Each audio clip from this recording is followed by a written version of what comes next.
Okay, welcome to part two of my victimology statistics of violent crime. I know the last one that we discussed, we went over and we were talking about murder and homicide and the different statistics and who was more likely to become a victim of murder and who was more likely to be the offender. And as I left off, most murders are intra-racial. Intra meaning within the race. So it's black on black crime, it's white on white crime. Very rarely is murder interracial.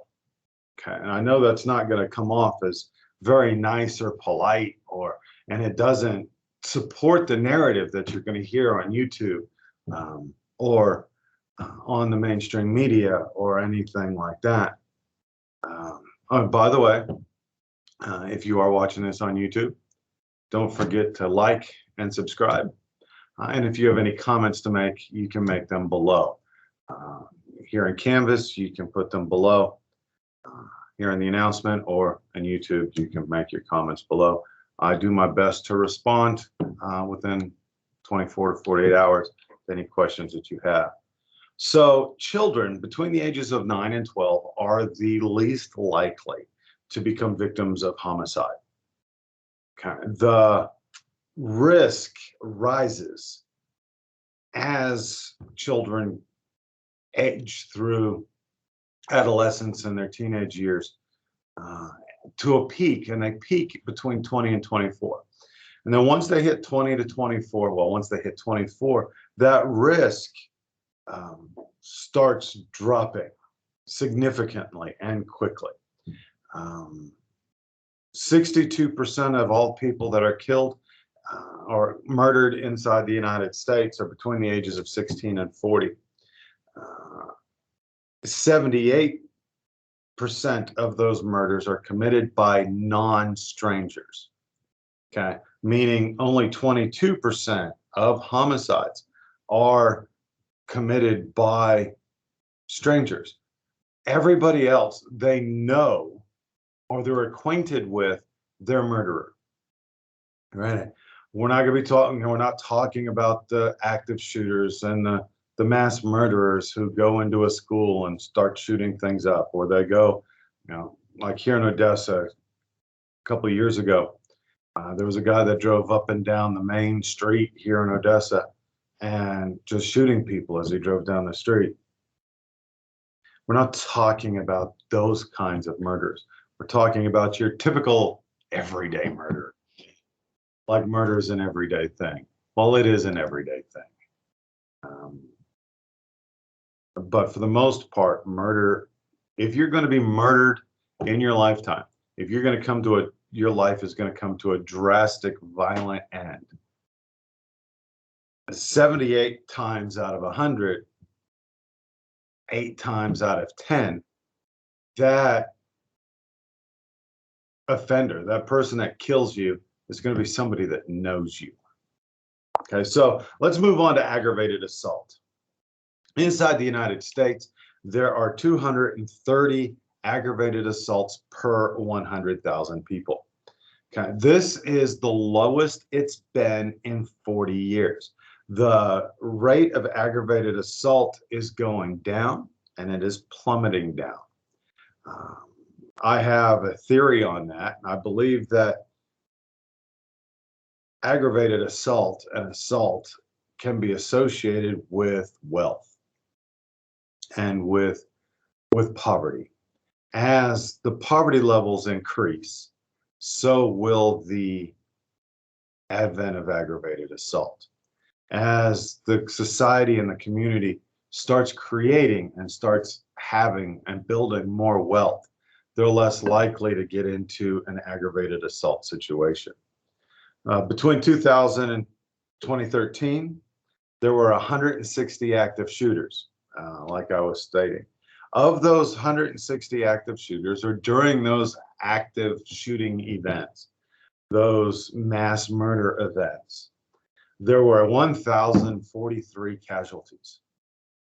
Of those 1,043 casualties, 486 were murdered. Going back to our murder rate, And then the remainder, the 557, were wounded or they survived the assault. They survived being shot. These individuals who are into active shooters, and I'm not trying to give a whole lecture on active shooters. We do have that class here at the University of Texas Permian Basin. So if you're interested in taking a class on crisis response, it deals specifically with active shooter situations and mass murder event situations, floods, and all kinds of crisis and emergency response. If you're interested in those classes, get with your advisor and you can get enrolled into that class. But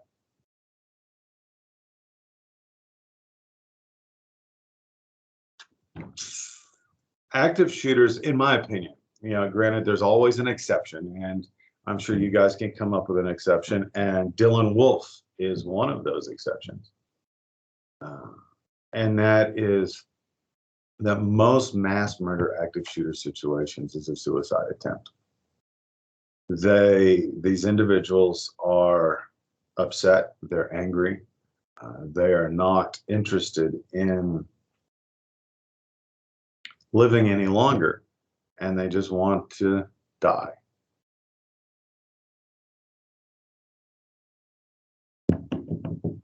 Okay, so anyway, other aggravated assaults, there were nearly 1.1 million assaults in 2016. That's a rate of 4 per 1,000 people. Okay, that's a lot of fighting.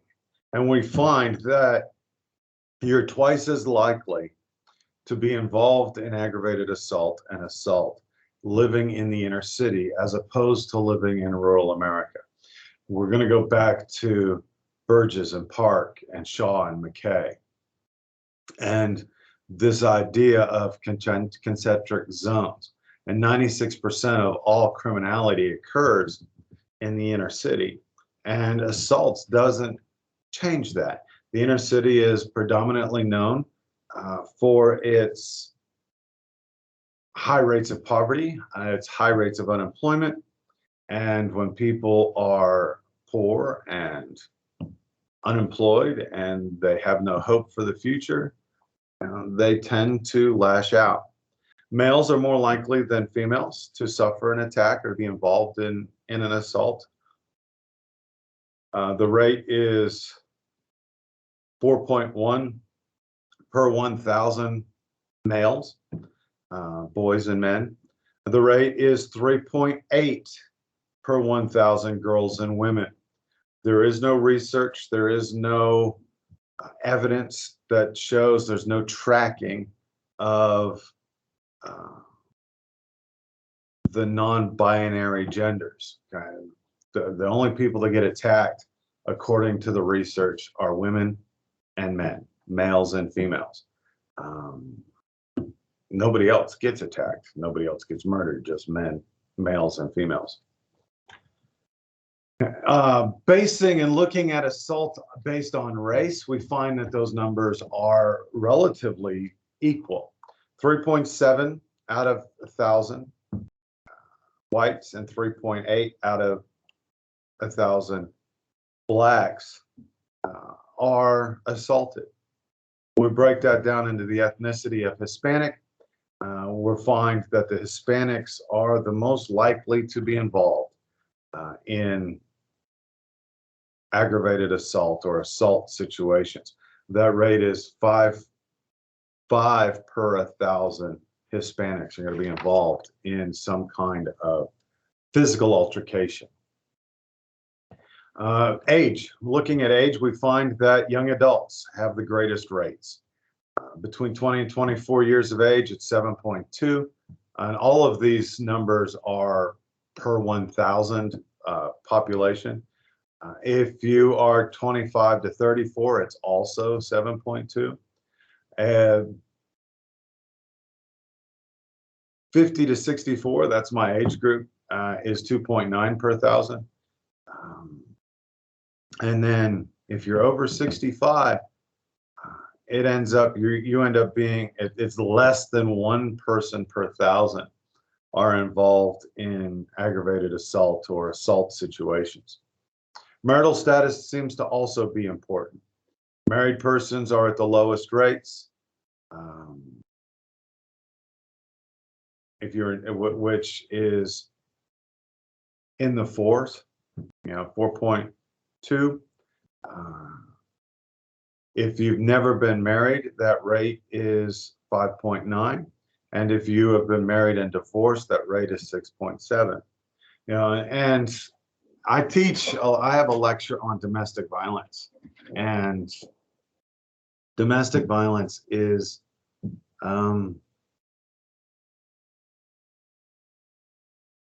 we find, or you hear women saying, well, if my husband ever hit me or beat me, I'd leave him. If my boyfriend ever hit me or beat me, I'd leave them. And then they stay there. What the studies and what the research shows is within domestic violence or family violence, that the marriage license and the legal marriage license has a greater effect when it comes to domestic violence, meaning that if you're not married, if you're common law, if you're just living together, you are more likely to get beat up by your boyfriend or your husband or your wife or your girlfriend.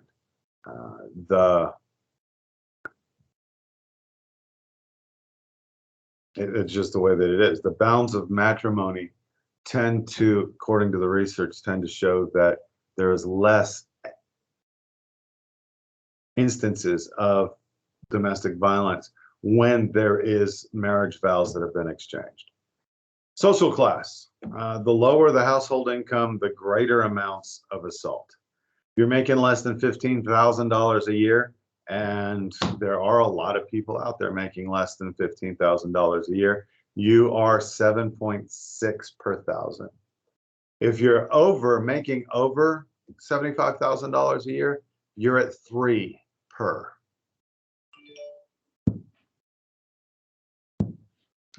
Most likely, the most likely victim of not divorce, but of assault is the young divorced Hispanic male who is in a low-income housing within the urban areas. The amount or level of depression that comes with being separated and the woman of your life, the love of your life,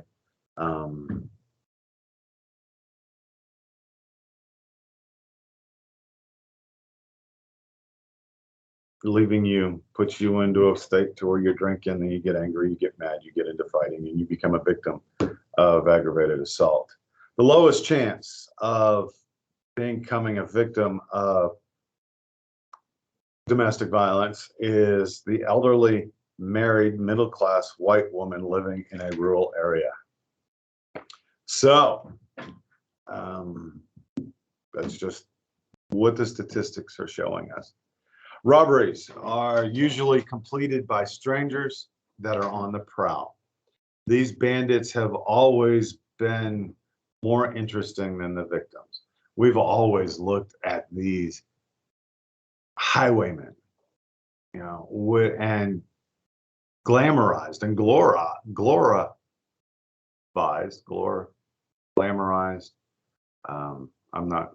I'm losing the word I'm looking for. Somebody can help me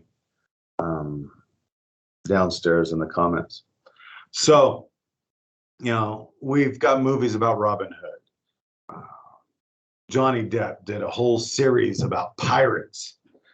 You've got the Frontier Outlaws. I teach a class here at UTPB during the summer. It's an online class called Frontier Law and Justice, where we profile and we look at how criminal justice come to be in effect in the West of America. We've got movies, Johnny Depp again, playing movies about John Dillinger. The Depression era bank robbers, and all of these bad guys, all of these criminals are glorified. That's the word I'm looking for, are glorified through the media, and they make things look, so amazing, and they're such great people. Well, they're evil criminals is what they are. Nearly 370,000 robberies are occur in the United States in any given year. That's a little more than 2 robberies per 1,000 people. And that's over the age of 11. From the age of 11, you have a 2 in 1,000 chance of becoming a victim of robbery. We're going to get into the we're going to get into the gun control discussion here a little bit. A little over 50%, like 50.6% or so of these robberies, the perpetrator was unarmed. It was just a threat. They've got their hand in their pocket. Said, I'm going to shoot you. I'm going to kill you. I'm going to stab you. Of all of these robberies, of these 370,000 robberies that occur in any given year, only 17% of them brandished a firearm. 14% of them used a knife. The others were clubs or fists or some other form of weapon or a threat. Only 17% used firearms. 45% of all robberies were completed by strangers. A lot of these robberies are they're bank robberies, they're convenience stores, they are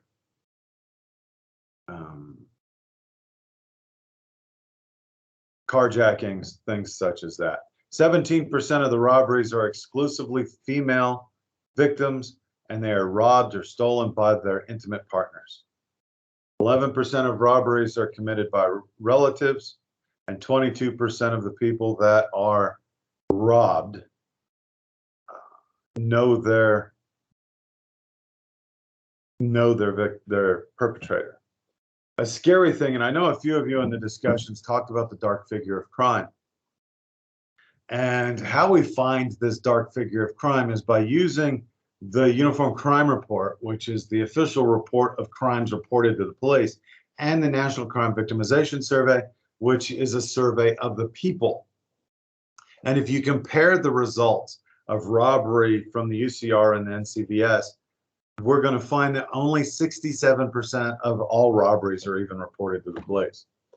Not most, but 33%, a third of the robberies, people just don't worry about, they don't deal with. 27% of robberies are unsuccessful attempts to steal cash. The typical victim of a robbery loses about $150. And this is most often they're relieved of their personal items, their phones, their computers. Normally, day to day, I don't walk around with cash. We live primarily now. We live in a cashless society where everybody uses debit cards now.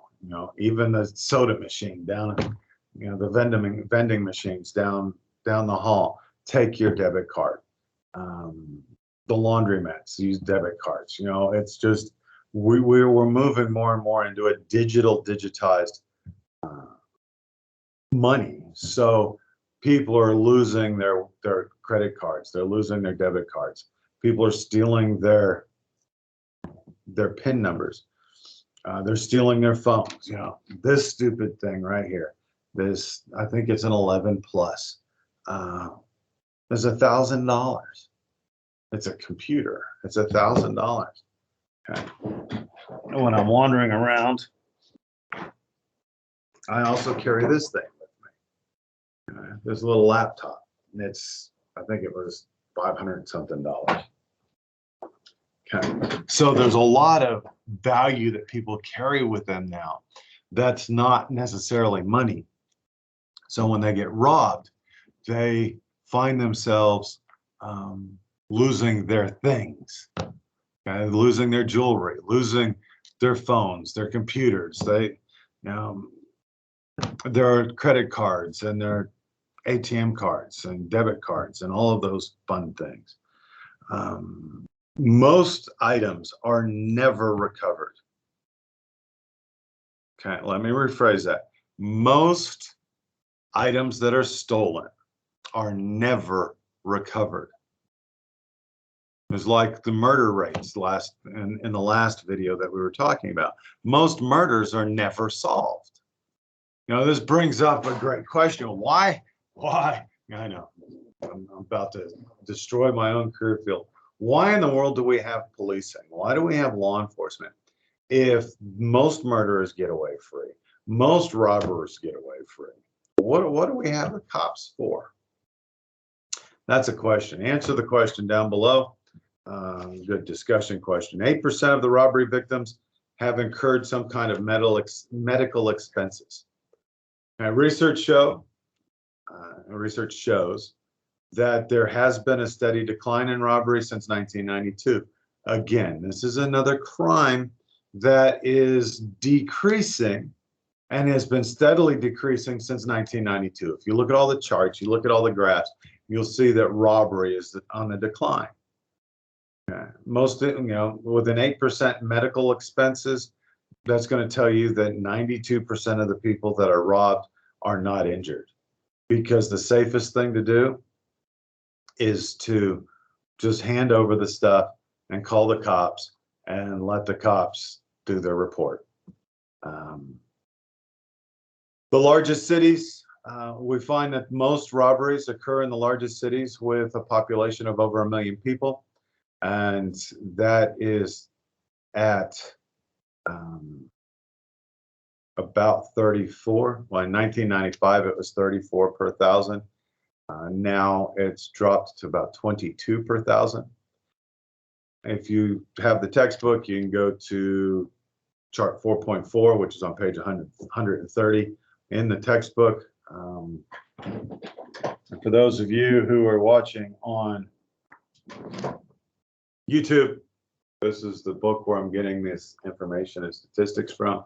It is Crime Victims: An Introduction to Victimology by Andrew Carmen. If you're in my class and you don't have that book, we're into week 4. You might want to go get that book. But on page 130 has these charts that talk about the robberies. Robbery should never be confused with burglary. And I know a lot of people do confuse them. Somebody will say, well, I got home last night and I've been robbed. Oh, really? What, somebody confronted you and stole your money or stole your stuff?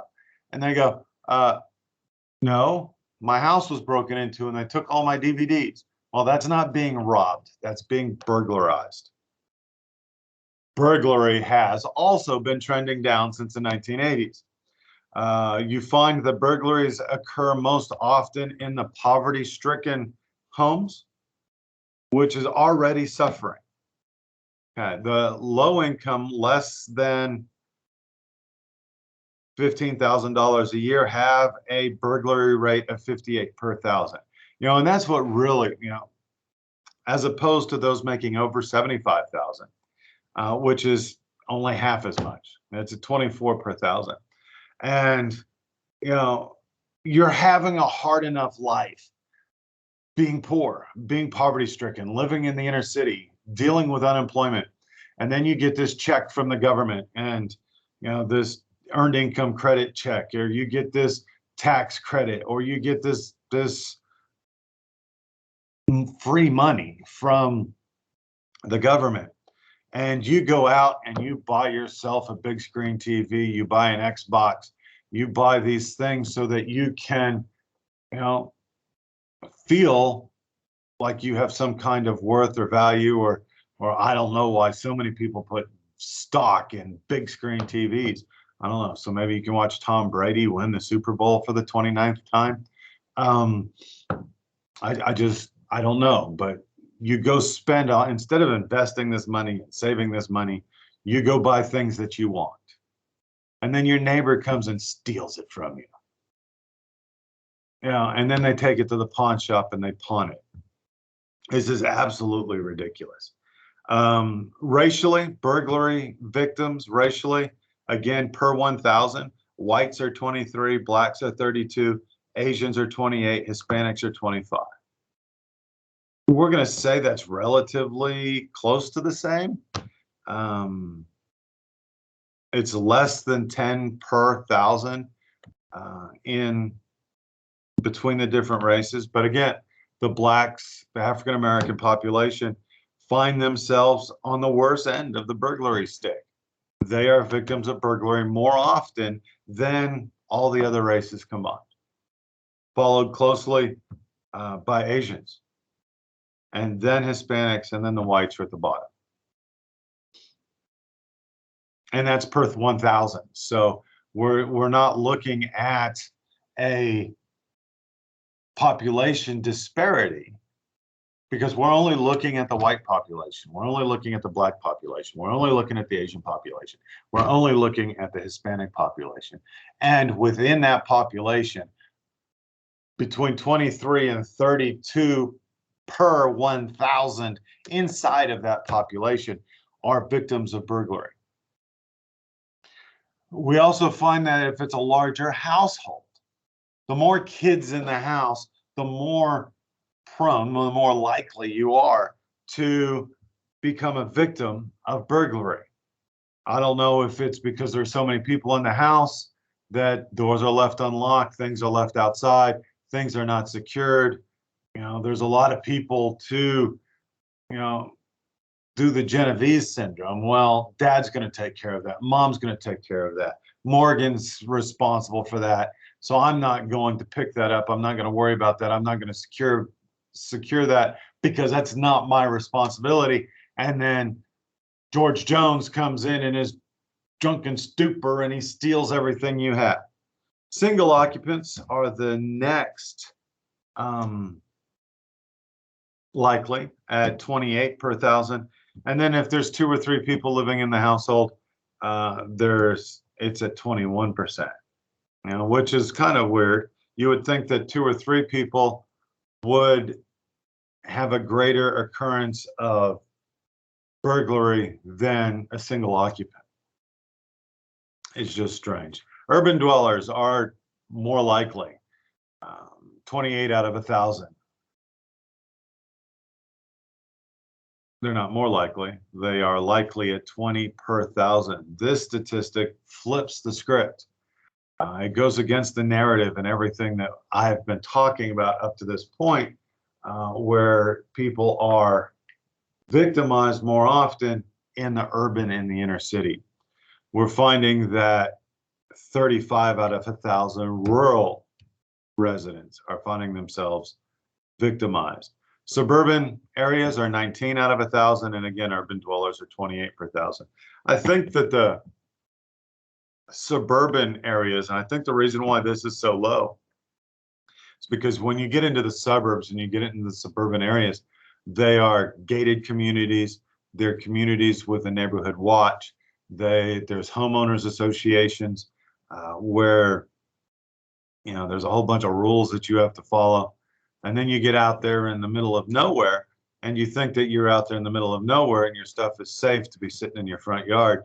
Somebody's going to drive by and see it and say, yeah, let's take that. In the urban dwellers, we're back into the inner city. We're back into the poverty stricken. We're back into the poor. It doesn't make a whole lot of this statistic doesn't follow the common narrative. Auto theft, moving into auto theft. There's 585,000 cars stolen every year. And this rate is according to the NCVS. According to the UCR, the Uniform Crime Report, there are 765,000 motor vehicle thefts every single year within the United States. Nearly 240 cars per 100,000 people get their car stolen. Yeah. This is also, it's considered, or it's called a happy crime. And it's called a happy crime because everybody's happy, aren't they? Okay. The person who steals your car, He's stealing the car because he's going to go scrap it. He's going to go sell it. He's going to bring it south of the border. And for the cars stolen in Texas, New Mexico, Arizona, and California, 80% of those stolen cars end up in Mexico or countries south. Or, you can take your car. And that's one of the things when I lived in Alpine, the cops would tease, your car was stolen? Well, go down to Ojinaga, see if it's there. Because they'd steal your cars and they bring them across the border and then they'd sell them. They'd get into Mexico, they'd file a salvage claim, they'd file a title for this car in Mexico, that it's theirs, and then they turn around and they'd sell it and they make more money. But it's a happy crime in that the bad guy gets to joyride, he gets to make money, he gets to increase his wealth. The bank gets their money because the insurance company pays off the car. And then the car owner is also happy because they get to go buy a new car. So everybody's happy. So go steal a car. No, don't. Don't go steal a car. But it's called the happy crime because everybody comes out ahead at the end of the day. And because if it's stolen, the insurance company, even without the gap insurance, if your car is stolen, the insurance company is going to pay it off and pay the bill. I guess the only people that aren't happy are the insurance companies. No, the insurance company is going to be happy too because of these car thefts, they're going to increase your insurance premiums for everybody. So now the insurance company is making more money. Everybody's happy. So think about the car that you're driving. Granted, before I would get there, auto theft is also going down. The rates of auto theft have been dropping steadily since the 1990s. We are moving into a world where there's not a whole lot of crime. Or is it that we're moving into a world where there's not a whole lot of crime reported? Everybody reports car theft because that's how you get out of paying for your car. The most popular cars that are stolen from year to year, the very most popular is the Honda Accord, followed by the Honda Civic. The number 3 stolen vehicle in the country is the Ford pickup truck. And I actually have 2 of them. Well, I have a Ford Explorer Sport Track, which is a pickup truck, and I have a Ford F-350. So I guess I am at a greater risk of having my vehicle stolen. Granted, these are for older cars, current year cars. So the 2019 or 2020 cars that were stolen, the Ford pickup is way down in the list. It drops. So apparently something's happened since 2018, 2017 with the Ford pickup truck that has made the Ford pickup not so attractive. For all you Chevy fans out there, the Chevy pickup truck is next. But it has also dropped over the last couple of years in the popularity. The Dodge pickup trucks are 3rd from the bottom, 4th from the bottom. The least stolen vehicle, and I know I have a former student, his name is Steve. I'm not going to give you his last name, but if he watches this, he'll know I'm talking about him. He owns a Jeep Cherokee, and the Jeep Cherokee is the least often stolen vehicle in America. The most cars are stolen from Albuquerque, New Mexico. 1,115 vehicles per 100,000 in Albuquerque. Houston is ranked 45th, and that is the highest city in Texas, is ranked 45th, and that's Houston, Texas at 420 per 100,000. Dallas is ranked 87th at 310 per 100,000. 6 of the top 10 cities for car theft are found in California, in the Los Angeles, San Diego area. Residents of college towns, like here in Odessa, have the least to worry about when walking away from your car. College towns, college campuses are the most secure. You are not going to find your car getting stolen from UTPB. The statistics show that if you're in a college town, I'm picking on UTPB because that's where I'm at, but you could go to Harvard, you could go to Yale, you could go to UC Berkeley, you could go to whichever college town, San Angelo, Abilene, you're going to find lower rates of auto theft.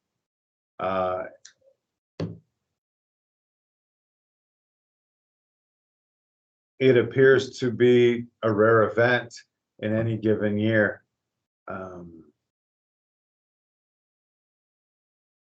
Well, let me back up. Lifetime likelihoods. I changed subjects. I'm almost done. So lifetime likelihoods of being a victim of a crime. And this is looking at the culmination of your life from 11 years of age to death. Now, it appears that any given year, that any case or any crime is a rare event. But it is a real probability, a real possibility that you will be a victim of crime at some point in your life. It's rare, but it's going to happen. So it's not an issue of if it's going to happen, it's going to be when is it going to happen. As a possible future victim of crime, you need to take certain steps to ensure your own safety. So, rape for women over their lifetime is 80 per 1,000, or in other words, 1 in 12. Okay, this is a little different. African American women, it's 1 in 9. College women, the college co-eds walking up and down the hallways and walking around campus, 1 in 4 college women are going to be the victim of rape at some point during their college career. It's a horrible statistic. Okay. That also includes date rape. That includes, oh, I got drunk and people took advantage of me. That's date rape. That's wrong. You may have heard some inflection or some sarcasm in my voice, but it's still a crime and it's wrong. And 1 in 4 college women are going to suffer from being raped.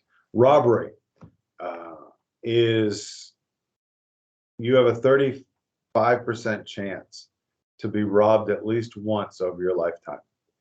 Males are more likely over females at 37%, at 22% respectively. African Americans are at 51%, over whites at 27%. So if you are a black male, you are twice as likely to become robbed. And now I even confused it. If you are a young black male, you are twice as likely to be robbed or be a victim of robbery than any other demographic there is. Assault. Again, you are most likely between the ages of 11 and death and 120 years old. You are 3 out of 4 people are going to become a victim of assault. A lot of these assaults occur in high school. And a lot of these assaults occur in college. A lot of these assaults occur at the bar when you're drunk and stupid. But again, 3 out of 4 people, only 1 out of 4 people are not going to ever get beat up in their life. Again, males over females at 82% to 62%.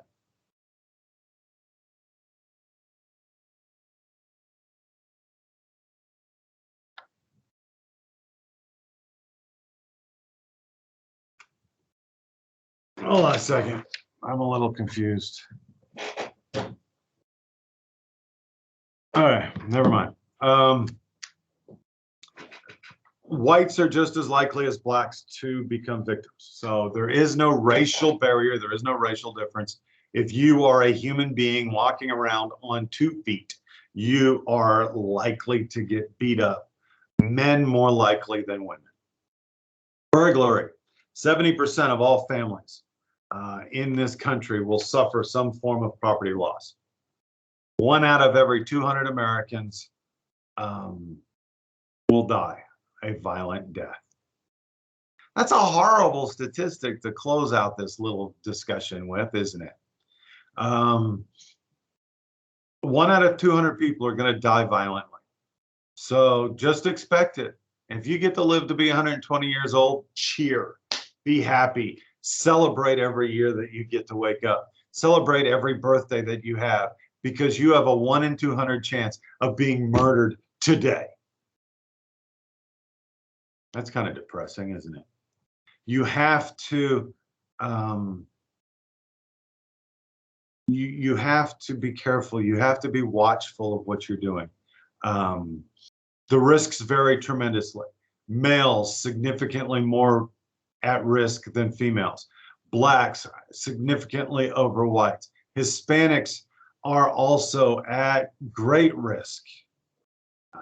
They are, again, between the blacks and the whites. So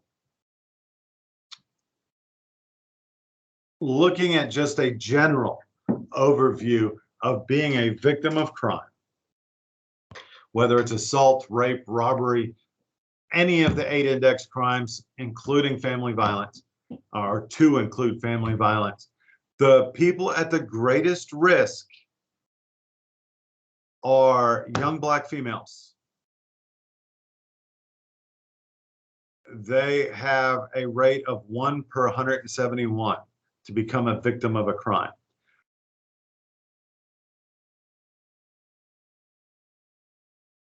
White males are 1 in 241. White females is 1 in 684. The most horrible statistic that I'm going to give you in this lecture is if you are a young black male, you are at greatest risk of becoming a victim of crime in this country at a rate of 1 per 35. Now, that is a horrible problem. That is a horrible statistic to look at. 1 in 35 African American men are going to become victims of crime. I could turn around and I could say that's systemic racism. Because that's a horrible number. That's a horrible statistic. That is a horrible idea to think that 1 in 35 young African American men are going to become victims of crime. You have to remember what I was talking about 44 minutes ago. Most crime is intraracial. That means most crime is white on white, Hispanic on Hispanic, black on black. I watched a movie yesterday and they said that there's 3 R's. 3 R's.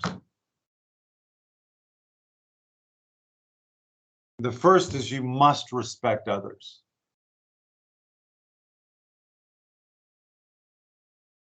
And if you respect others, you're not going to infringe upon others.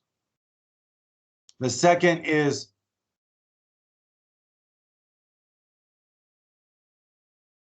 respect yourself. Because if you respect yourself, you're not going to let others disrespect you. But granted, in protecting yourself and making sure that you're not disrespected, it's important that you still respect others. And third, the third R is taking responsibility for your actions. Taking responsibility for what you do. I'd like to see a discussion down below. How can we change these statistics? How can we as a society, how can we as criminal justice professionals change the narrative to where the young African American males have a rate like the young white males of 1 in 241, where the young black females can have a rate like the white females of 1 in 684. How do we go about creating a society where there is no crime? Answer down below. I'll talk to you later.